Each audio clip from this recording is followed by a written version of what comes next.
বৈষম্য বিরোধী ছাত্র আন্দোলনের সমন্বয়ক হাসনাত আবদুল্লাহর নেতৃত্বে স্টুডেন্ট ফেস্টের মেলা 3 দিনব্যাপী চলতেছে। হাসনাত আবদুল্লাহ, কণ্ঠশিল্পী আসিফ আকবর স্টুডেন্টদের সাথে সাক্ষাৎকার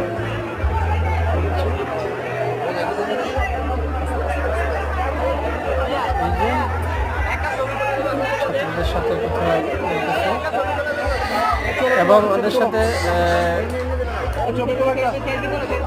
খুব আনন্দকর সাথে এই যে ছবি তুলতেছে ছাত্রদেরকে নিয়ে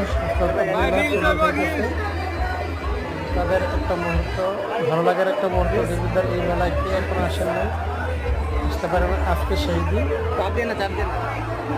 3 দিন ব্যাপী মেলা 2 দিন চলে গেছে। আজকে আছে, আজকে রাত্রে সুন্দর অনুষ্ঠান হবে। তো উপভোগ করতে চাইলে আসেন, দেবীদার চলে আসে, দেবীদার রিয়াজুদ্দিন মাঠে চলে আসে, দেবীদার রিয়াজুদ্দিন মাঠে চলে আসেন।